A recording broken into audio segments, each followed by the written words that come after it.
the year 2024 flipped the real estate market on its head. We had 4 different mortgage cuts, now sitting at 3.75%, and we had buyers disappear. Sellers with their properties sitting in the market were left wondering, what now? So we're going to dive into the 2024 real estate market recap and find out what are some of the major things that happened here and how did this affect you as a buyer, as a seller, as an investor. This is going to be really good, as well as looking into 2025, doing some market predictions. You don't want to be caught by surprise. I'm going to talk about some major things on this as well. Now, the 5 major things that I'm going to be covering on this recap are 1, the mortgage rates, 2, inventory levels, 3, the buyer behavior, 4, regional differences, then the last thing, future predictions. Before we get into it, for those who are new here, my name is Clement. I'm a real estate broker here in the Greater Toronto area. And in this channel, I mainly talk about everything to do with real estate, whether you're buying, selling, or you're an investor. This is the channel where you'll get a lot of information, a lot of updates that I'll be having. Just like today, we're going to be talking about the market recap for 2024. Now, after watching this, if you feel the need that you want to have a conversation with me, feel free to hit the description and you can see a link right there where you can schedule a time we can get into a Zoom call. Or if you prefer to just shoot me a text so we can actually go back and forth on that. I know some of you prefer that. You can always do that as well. And it doesn't matter whether you're in the market for 9 days or you've been in the market for 90 days or you're thinking of getting into the market in a year's time. If you want to have that quick conversation with myself, feel free to do it and I'll be glad to take it from there and find out if it's good for us to work together or not. So let's get back into the video here. So as I mentioned at the beginning of the video, we've had 4 major interest rate cuts, and let's look through them and let's see the difference between the cut from January till May 2024. The interest rate was at 5%. The average price at May of 24 was $1,000,165 and $691 to be exact. Then in June 2024, the interest rate now cut for the first time by 25 basis points and it dropped to 4.75%. And the average price at that point was $1,162,167. Now we go into July, the following month, 2024, it dropped by another 25 basis points. This is 4.5%. And the average price, as you can see here, it dropped by around 60,000, you can say. So this is 1,106,617. So that is the major drop that we had from the interest rate drop in terms of average price. Now, if you look at September 24, it dropped again by 25 basis points to 4.25. And this dropped the price to $1,000,000, $107,291. So not so much of a difference there in terms of a drop of interest rate. Now we go into the next drop, which is of October 24, which was at 3.75%. This increased the average price to $1,000,000, $135,215. Then December, as we found out, it has just been dropped down to 3.25%. That's a 50 basis point drop. So this is very significant because this is what would change the average price point. And I'm going to go into how this is going to affect the buyers and what you need to do as a buyer and also as a seller later on in the video. But looking at the mortgage rate cuts, this is what has gone throughout the whole year. So throughout the year, what did these mortgage cuts do? It made affordability a lot better for homeowners. It made affordability a lot better for new buyers coming into the market. It was not significant. That's why you can see the purchase price was not dropping significantly, because the difference on the cut on the interest rate was coming into at around $100 to $200. So that was not that major because the monthly payment was already at a higher point. So a lot of buyers were sat looking and watching. As I said in the beginning of the video, buyers disappeared, but they were watching to see how much lower can we get this monthly payment to, because this was stifling a lot of people. Now, believe it or not, in some particular pockets, in some micro pockets, this brought in a surge of buyers. And I'm talking about areas like Brampton, areas like Mississauga as well. Toronto, as I'm going to show it to you, the detached market became very competitive. There were some small pockets which were getting bids. So for some properties, they would receive 3, 4, 5 offers. This year, I did an offer for a home which had a total of 8 offers on the table. This was right after the September interest rate drop, when it dropped to around 4.25%. And I remember at that time we submitted an offer and there was 8 other offers on the table. So this was a very small micro market, and this was in Brampton actually. And this was a very small micro market, and we had a huge surge of buyers coming into the market. So you have to really look at your specific neighborhood, your specific micro areas, because there are this regional differences. So if you go out west, when you're looking at Mississauga, Brampton, even if you go as far as Milton stayed very competitive, by the way. Yes, there was not as many transactions happening, not so many homes are coming up in the market, and the listing time was also still staying a lot higher, but it was still very competitive because Milton is still an up and coming area, and it's a very good neighborhood as well. Now, if you go out east, like areas like Ajax, Pickering, this area had a slight drop in the number of buyers that were in the market, so it was not as competitive as it was on the east side. So you have to look at the regional differences. And when you go up north, Newmarket, Aurora, and all these areas, the price points for these areas in York region is very high. So you're looking at the price point of 1.2, 1.3. So this makes a significant change, significant difference on your monthly payment. So this is why these areas were not as competitive, I would say, for buyers. Now, with the new 50 basis points that has dropped by December, this is going to make a huge difference. And for buyers, I'm going to show you what this means. Now, the second major thing here was the inventory levels. The amount of inventory was very high this year. Now, we're looking at an average of around 3.5. It was taking at least around over a month to 2 months for homes to sell. Now, if you're looking into the condo sector, downtown Toronto, in the CO1 area, it was taking around 8 months for some homes, for some condos to sell. It was an average of around 3 to 4 months for condos to sell. So the amount of inventory in 2024 was very up there, not that different from 2023. So I have this chart here for you, the breakdown for all type of homes. And what I mean by all type of homes, I mean detached, semi-detached, townhouses, freehold, non-freehold. So this gives us a good number. So when you look at this chart here and you look at the far left here, this is the years 2021, 2022, 2023, and up until 2024. The number of active listings in 2024 was 21,818. So active listings, this is obviously all homes that are still in the market. And you can see this was an increase by 30% compared to 2023, which was at 16,000. And 2022, which was 11,000, 2021, which was 6,000. So you have to remember in 2021, this is when the interest rates were at 1.99, 2%, really, really low. And this made a significant difference in the market because the properties are not staying in the market for so long.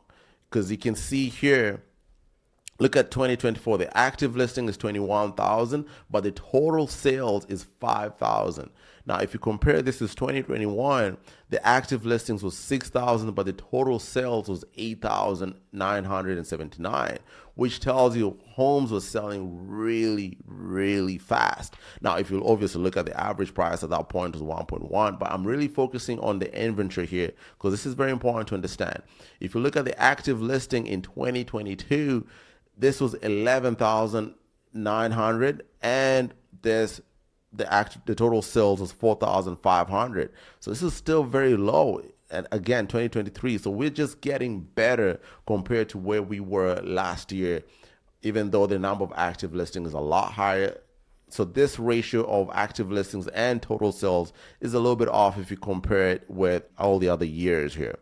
Now, obviously, when you look at the average price here, from 2021, there's a huge drop because this is, again, I mentioned the interest rate was a lot lower. This is 1.162 was the average price in 2021. So if you go down, this dropped to 79 and this dropped to 1,077,000 as well. Then right now it has gone up from 2023 to 2024. The average price has gone up by 2.6%.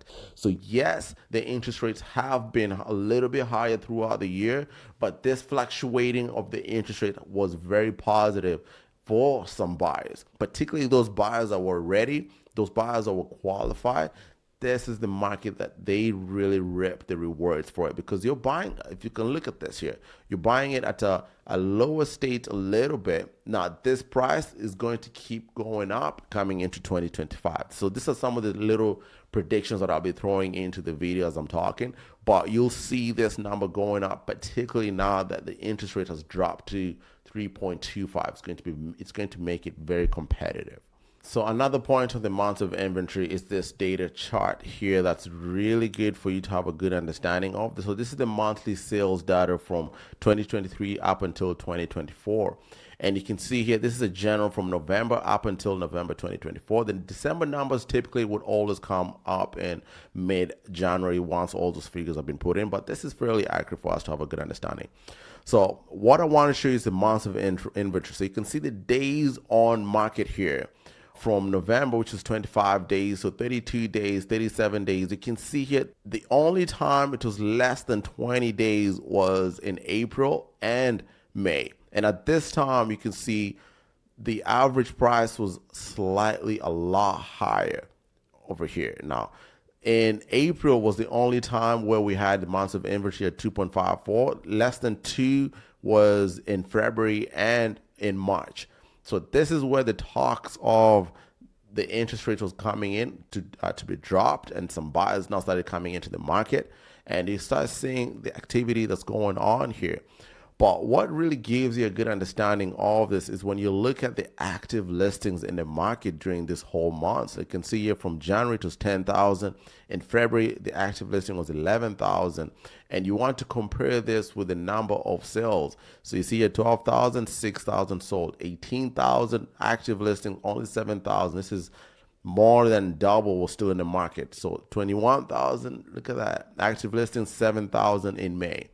And 23 in June. So typically June should be the hardest time of the market in pretty much in the GTA. So this is the summertime, and you can see here it reacted the same way in terms of the number of sellers coming into the market, which came in at 23,000, but the number of active sales was way below at 6,000, and that kind of trickled down into July, which was 23,000 active listings, and the number of sales was just 5,000 into August. At the same thing, September, October. So all these numbers that you're seeing here, this is why you're going to see the major change on the interest rate, because this is going to make a significant difference on the interest rates on the monthly payment. And it's not just that, by the way. So obviously, as of December 15th, I've talked about this in my previous videos as well. As of December 15th, the amortization years has been brought up to 30 years. And now the number of down payment that you can also pay is going to be a lot less on what you can be able to purchase a home. So let's say for a $900,000 home, you're able to pay a down payment of around $80,000 there to be able to put yourself in a position to purchase this, and you can amortize this over 30 years, which also reduces the monthly payment. So all these things are going to make a huge difference, and they're going to have a surge of new buyers coming into the market. So it's very important to see this in 2025 and just stay connected to what's going to happen here. So we've looked at the inventory and how long it is taking this property to stay in the market, and the number of properties that are there in the market for sale, and the number of active listings that are there. Now I want us to look into the regional insights. So I'm going to make it in a broader kind of picture to give you the numbers in terms of what has happened. Now, the first thing that I noticed here, Toronto had a major surge. So in Toronto, the average price went up by 4% to $1,778,885. That's a 4% increase for detached homes. Now, it's a different story for condos, obviously, because the condo market in the Toronto area. There's a huge drop in that, and it was a very difficult time in 2024 for Toronto in terms of the condo market, but the detached market had a huge surge, as I'm showing it to you here. Now, other regions such as Durham, this is Pickering, Ajax, Whitby, all the way up into Oshawa. This area saw a 4% drop. So the average price for a detached home in the Durham region has gone down to 985,391. So I was saying that within the next 3 months, from December up until March there, if you are a buyer, that's the best time to get into the market, because you're going to set the pace of the price point throughout the year of 2025. If you wait up until June, the price point will be a lot higher for you on the buy end. And I know I deal with a lot of second-time home buyers where they're selling their home and then buying another one. So you'll have to look at that and be very careful in the sense of, yes, on the sell side, you might be cutting short in terms of the 50,000, the number that you might be hoping to have gotten, but you're going to benefit on the buy end. So you really have to look at those numbers and be careful on how you look at it. And I can help you with that if you need that assistance as well. In areas like Mississauga, there's a 1% increase. The average price in the Peel region, so I'm talking about Mississauga, Brampton, this areas had a 1% increase. The average price has come up to 1,379,954. The York region, so this is areas like Richmond, Vaughan, Markham, Newmarket. They've had a 3% increase in the average price year over year, and this has come up to 1,664,975. Again, I keep mentioning this again.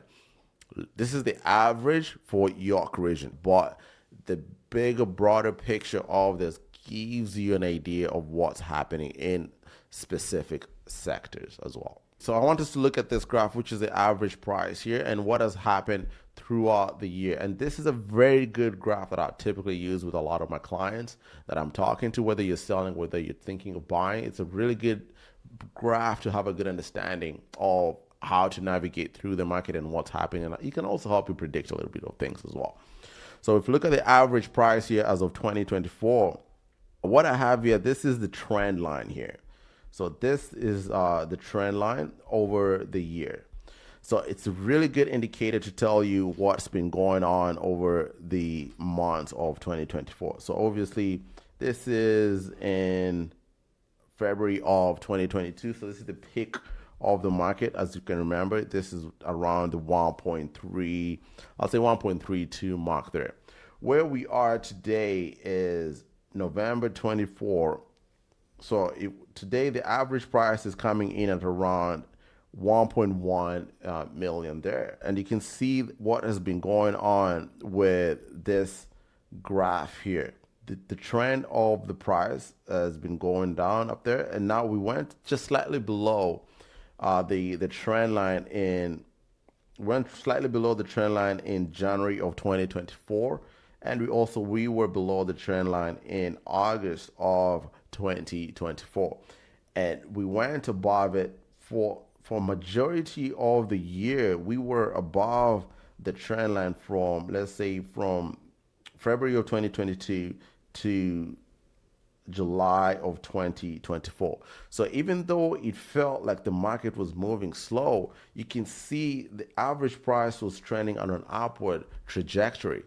Now, we had a significant drop from July up until, let's say, September. So this 3 months here, you can see we had a significant drop in price from this 3 months here of, this is July, from June 24 up until August of 2024. So the last 3 months, we had a significant drop in terms of the average price, and it just dropped way below the trend line.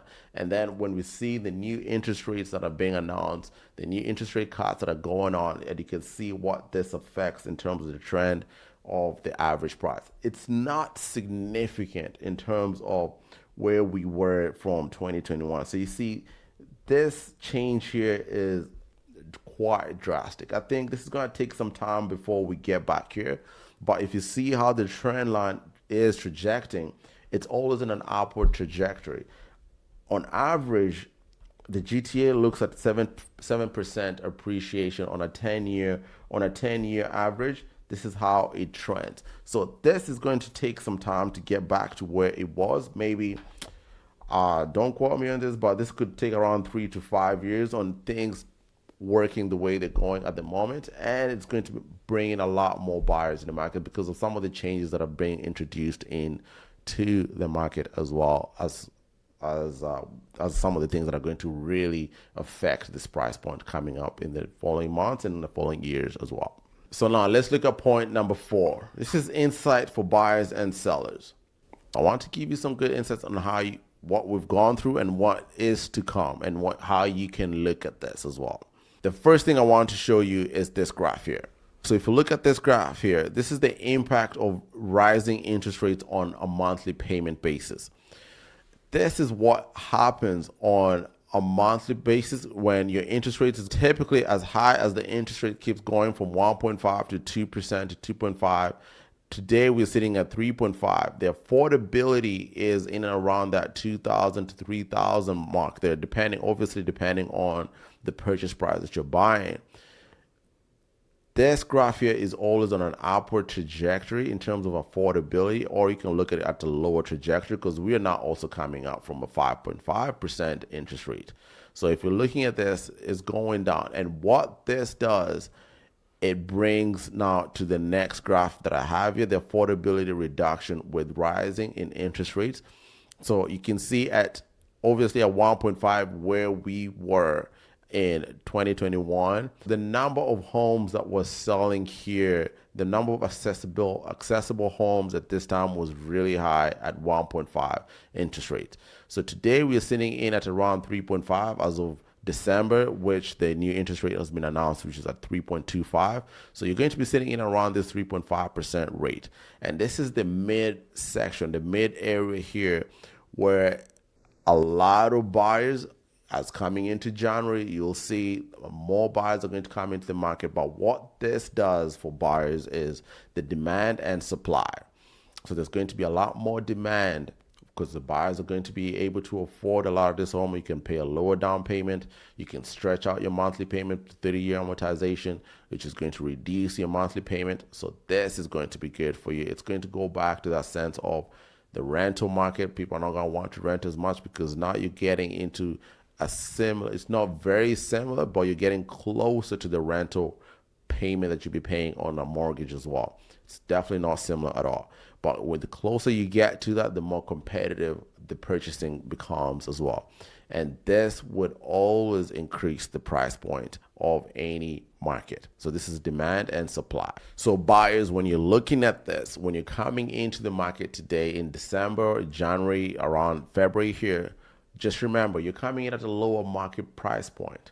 So this is where I would say is the best time. If you're a first-time home buyer, this is probably the best time for you to come into the market because the price point is a little bit lower compared to where it's going to be in March, April, May. Because this is what happens. There's always this frenzy of buyers that come in because you can see it in the news. You can see the energy shift of the market. And the market flows where there's energy. And the energy is going to be towards a lot of buyers coming into the market. You'll hear a lot of people talking about these things. You'll start seeing a lot of people going out for showings, a lot of bookings happening. And once the moment you start having bids on every single type of home, it doesn't matter how good or how average your home is, once this starts happening, this is when you'll see the price point now starting to go up. Now, here is where the government obviously has to watch and make sure we don't go back into that frenzy that we were in before. But I generally believe that this is going to be very well controlled and it's going to be very well articulated per se, because the inflation rate is now at a rate where the government really wants it to be at, which is at that lower than 2%. We came from 8% and now we are in that 2% rate range as well. The unemployment is a little bit still high. So this is also showing you that there's still people who are not able to afford just the basic needs for life, rent, food, and all this. And that's why you're seeing a lot of theft happening in the market as well. So this is always a good indication to see what's going on. But once this starts changing, and I think it's going to completely change, it's going to shift, because once the interest rate drop, usually it takes around 6 months to almost a year for the general market to catch up to it. And this is when you're going to see a lot of changes too. For sellers, I've done a very detailed video on this. I've done so many videos on this, particularly for sellers. So you have to be very careful in terms of how you market your home. You have to have a good understanding in the sense that, yes, your home might not have been selling for quite some time. You might not have been receiving the offers that you want. Your expectations have to match the micro market that you're in. Obviously, as you're setting your market price in January, December, there's a lot of guesswork that might be going on to the market. So this is where, if you have a good marketing price, it will show you the true value of your home, because there's buyers out there. So you might want to potentially put a lower marketing price so that you attract as many buyers that are in the market, and let them submit an offer for you. And within that, you'll be able to see where the value of your home comes in at. And your expectations should really match what the market is. You might have what we call maybe seller's remorse, where if you sell in January or February, then you look into the market again towards the end of the year in August or September, and you'll see like, oh my goodness, the neighborhood that I was in has gone up in price. But you also have to remember, particularly if you ended up buying something, you also took advantage on that front. So it's very important to sit down and go through a really good real estate action plan, whether you're a buyer or seller. I always say a good real estate action plan typically helps here. This is something that I always offer to all my buyers and sellers as well. We sit down and we go through this. If this is something you're interested in, shoot me a message, just say action plan, and I'll set it up for you. You don't have to say too much. Just text me or comment action plan, and I'll be able to send it to you right away. But at this point, it's very important to understand how to do this. How you market your home is going to be important as well during this period as a seller as well. So just look out for that. So if you got this far, great. Now let's look at some of the predictions that are going to be coming into 2025. I've mentioned a few of them in the videos already, but let's look at the 5 key figures for the market outlook. So the first point on this key figures is the 50% cut to Bank of Canada's policy rate in December. So this is the 5th cut in a row, down to 3.25%, but much higher than the pre-COVID. So but this is still much higher than the pre-COVID level of 1.75%. The second key figure here is a 2% annual inflation rate in October. This is major, reaching the Bank of Canada target, signaling more rate cuts to come ahead. And when this happens, this is going to be really good. So then the other thing is a 30-year mortgage amortization coming in December, which this is already here. The first time mortgage policy has been loosening since 2006.